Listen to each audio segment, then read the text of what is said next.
नमस्कार मित्रांनो, मी ओंकार. माझ्या आणखीन एका नवीन व्हिडिओमध्ये तुमचं स्वागत आहे. आज मी तुम्हाला दाखवणार आहे आमच्या गावातील काही सुंदर असे समुद्रकिनारे. चला तर मग बघूया. पहिला मी तुम्हाला आमच्या गावातलाच दाखवतो, जिथे मी लहानाचा मोठा झालो. मी तुम्हाला आज 4 ते 5 समुद्रकिनारे दाखवणार आहे. अलिबाग, वर्सोली, अक्षी, काशीद हे तर तुम्हाला सगळ्याच व्हिडिओमध्ये बघायला मिळतील, पण जे मी आज दाखवणार आहेत ते तुम्हाला कदाचितच माहिती असतील. आता आपण आमच्या गावाजवळ पोहोचत आहोत. हे आमचं गाव आहे, सुंदर असं. हे आमच्या इथलं हनुमान मंदिर आहे, तिथे थोडं काम चालू आहे. हे आता आपण पोहोचत आहोत आमच्या बीच जवळ. हे इथे आमच्या बीचवर 2 क्रिकेट ग्राउंड आहेत. हा एक आणि तो दुसरा. इथून तुम्हाला मुंबई पण दिसते, ते तुम्हाला दिसत असेल समोर.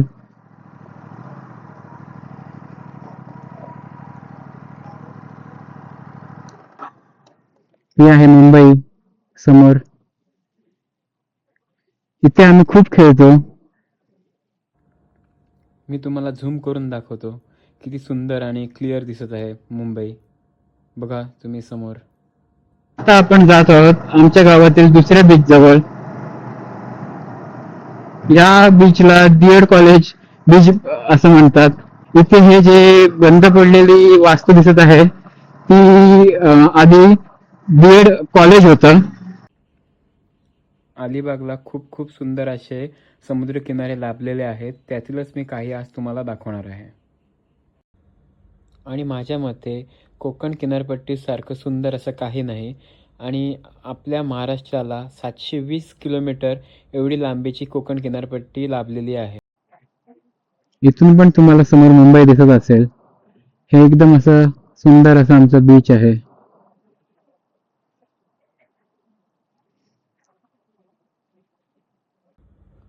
आपण आता जात आहोत मांडवा जेटीला.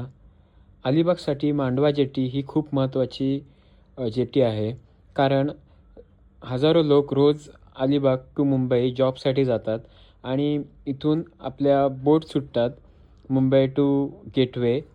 त्यामुळे प्रवास हा खूप सोयीस्कर होतो. पण पावसाळ्यामध्ये खराब वातावरणामुळे 3 महिने बोट बंद असतात. त्यामुळे हे जे प्रवास करणारे लोक आहेत त्यांना खूप त्रास होतो. त्यांना पर्यायी मार्ग म्हणजे बस वापरावी लागते. आणि 5 ते 6 वर्षाआधी अलिबागमध्ये रोरो बोटची सेवाही उपलब्ध झाली आहे. त्यातून तुम्ही कार, बस, बाईक्स घेऊन मुंबईला जाऊ शकता. पण त्याचे फेअर्स खूप जास्त आहेत. सगळ्यांनाच परवडतील असे नाही. त्यामुळे काही लोक रेवसने उरणला जातात आणि मग तिथून मुंबईला जातात. इथे आता स्टारबक्स वगैरे आला आहे, ओपन झाला आहे. ही आहे मांडवा जेटीची पार्किंग. आणि समोर बघू शकता इथे बीच एकदम सुंदर असं.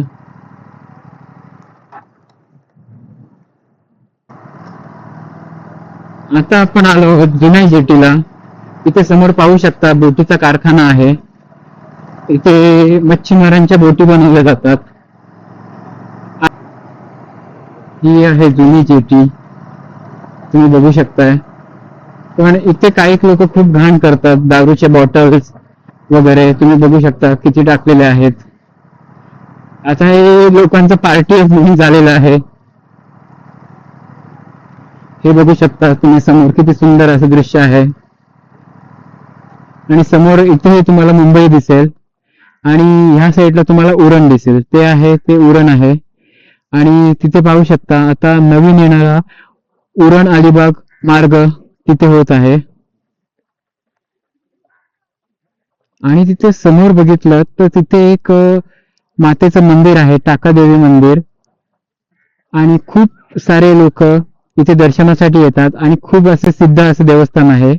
आणि असं म्हटलं जातं की ह्या मंदिरात ना आतमधून कनकेश्वर मंदिरामध्ये रस्ता जातो. भुयारी रस्ता.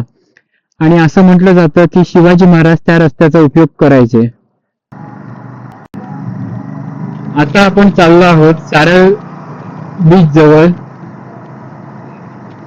हाही रस्ता खूप सुंदर आहे, तुम्ही बघू शकता. आणि हाच रस्ता पुढे रिव्हर्स जेटीला जातो. तिथनं बोट आहेत, छोट्या छोट्या बोट्स, त्या तुम्हाला रिव्हर्स वरून उरणमध्ये सोडतात फक्त 15 मिनिटांमध्ये. बाय रोड जर गेलं तर तुम्हाला उरणला जायला नाही बोललं तरी 1.5-2 तास वगैरे लागतात. आणि पावसाळ्यामध्ये जेव्हा मांडवा जेटीवरनं बोट्स बंद होतात तेव्हा काही लोक इकडनंच प्रवास करतात, रिव्हर्स जेटी टू उरण, आणि मग तिथनं मुंबईला जातात.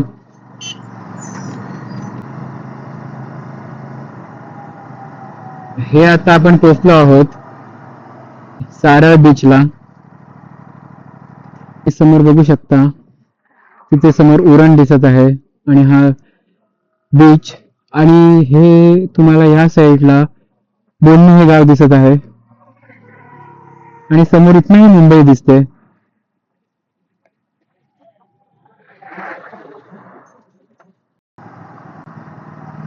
हे तुम्ही बघू शकता डाव्या बाजूला, हे आहे आवास हायस्कूल. आता आपण आवास गावात आलो आहोत आणि आवास हायस्कूल मध्येच माझ्या पप्पांचं शिक्षण झालं. आता आपण जाणार आहोत आवास गावातील बीचवर. मला तर आवास बीच हा खूप आवडतो, कारण का खूप असा शांत बीच आहे, सुरूची झाडं आहेत आणि एकदम अशी सावली असते तिथे, खूप वारा असतो. तर त्या बीचवर शांतपणे आराम करायला खूप मस्त वाटतं.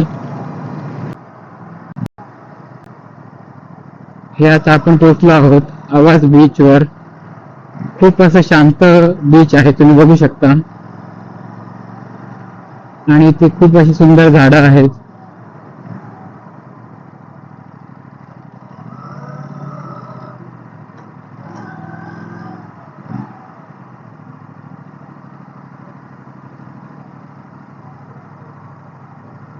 इथे खूप सारे पर्यटक येतात, तुम्ही पूर्ण समोर बघू शकता.